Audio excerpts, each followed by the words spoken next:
Replying to 1,318 comments is one heck of a ride. Most people tell you to engage with your community because it's good for the algorithm. But that's not why I did it. I did it because I wanted to see if the people complaining about being stuck were actually doing the work, or if they were just looking for a shortcut to 1 million subscribers. And after reading every single one of those comments and replying, I have an answer for you. If you're wondering why your channel isn't growing or if it's even worth starting today, this is the video for you. I found that almost every struggling creator is stuck in one of 3 traps. I've categorized this in a way that's probably going to hurt your feelings, but if you stay until the end, I'll show you the one comment, number 1147, that actually points to the exit. The most common thing I saw in 1318 comments was people lying, not to me, but to themselves. I would see a comment saying, "I'm just doing this for fun, it's just a hobby." But they are also the same people who ask why their CTR is stuck so low and why they aren't monetized yet. If you're like me, you probably thought that being authentic meant you didn't have to worry about the business side of YouTube. You think that because it's a hobby, you shouldn't have to study storytelling or editing. But the data shows a different story. I actually sat down with a spreadsheet and categorized this 1,318 comments by what people said they wanted versus what they were actually worried about. And the math doesn't add up. 70% of you are telling me this is just a hobby and you're just doing it for the fun of it. But 95% of those same hobbyists are showing signs of genuine distress the second a video flops in the analytics. Let's be real, your hobby is actually a business that you're just running poorly. It's like someone going to the gym and telling everyone they're just there to feel healthy and have a good time. But then as soon as they walk out of a solid workout, they go straight to a fast food joint and smash a massive burger. If you were actually there for the health and the process, you wouldn't be sabotaging the results the minute you leave. You're telling yourself one thing to feel better, but your actions are moving in the opposite direction. You aren't just having fun, you want the results, but you're treating the work like it doesn't count. Stop using the hobby excuse to justify why you aren't disciplined. Admit you want the results so you can finally start creating content properly. The second thing I discovered is that most of you are following a map that's completely outdated. I saw hundreds of comments asking about tags, keywords, what time of the day to post, description. If you're wondering if these things still matter, the answer is mostly no. The reality is that YouTube has moved away from relying on what you type into a box. It doesn't just care about what you say the video is about in your text or description.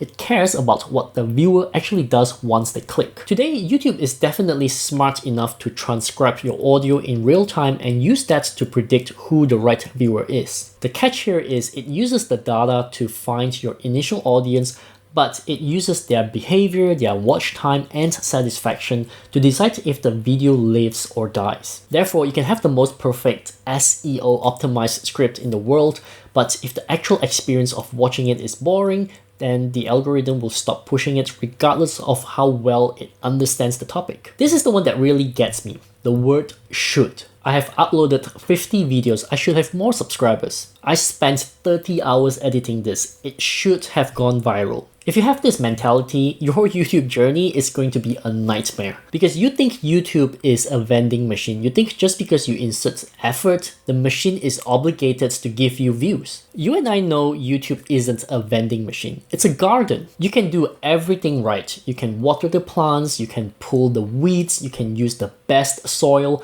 but you cannot force the sun to shine. You cannot demand the rain to fall. Your job is to manage the environment, the quality, the value, the packaging, but the result is also dependent on external factors like the weather, and you don't control the weather. When I read through those thousands of comments, I realized that most people feel like YouTube owes them something. Let me be the one to tell you. It doesn't. The audience doesn't owe you their time and the platform doesn't owe you a living. Once you accept that, you stop being a victim and you start being a creator. Now you might be wondering, if there are no guarantees and it's this hard, is it even worth starting a channel today? For most of you, the answer is most likely no. Why? Because you're only doing it for the subscribers. And if that's your only metric of success, you will quit before you even hit 1,000 subscribers. I've uploaded hundreds of videos. I've had years where I made almost nothing, but I still continue to make sure each video has some sort of value, even if I know there's not many viewers who want to watch it. YouTube is a long game. It is a long journey. If you're still chasing overnight success, then my advice to you is just quit. Your time is much better spent elsewhere. But if you want to make YouTube worth it, I have a solution for you. Instead of complaining about the algorithm, you need to look at your channel like how an engineer looks at a machine. You need to find where the leak is. I've broken this down into 4 phases. You cannot skip a phase. Phase 1, the click-through rate or CTR. If your CTR is, say, 2%, your video is invisible. It doesn't matter how good the content is. You have a packaging problem. Phase 2, the average view duration. If people click and leave in 10 seconds, you have a pacing problem. Something about the start bores them. Reinvent and try something different. Phase 3, the satisfaction. If people watch the whole video but never come back, you have a value and relevancy problem. You aren't building a relationship. Most of you are in the comments talking about the brand, which is phase 4. When you haven't even figured out how to get someone to click a thumbnail in phase 1. I mentioned comment number 1147 earlier. So after 1146 people complained, asked for secrets or blamed the system, this one person said, anything of true value must be developed and cultivated. Nothing comes easy. Just focus on publishing your content. 100% pure wisdom there, and that's what I've been doing since then. I just enjoyed the creating process and I didn't really expect much in terms of views. And then from time to time, 1 or 2 videos would get that 10,000 views treatment. At least that's what's happened to me. So you never know. Just because you do bad today or the last 50 videos, it doesn't mean video number 51 is going to flop as well. So if you're stuck in the fog and you don't know which phase you're in, then you're most likely just guessing. And you know what? Guessing is an expensive way to spend your time. I've started auditing YouTube channel because I realized people don't need more tips. What they really need is someone to look at their channel, give it an honest audit, and point out the parts that they can improve. No sugarcoating, no you're doing things right, just keep creating nonsense.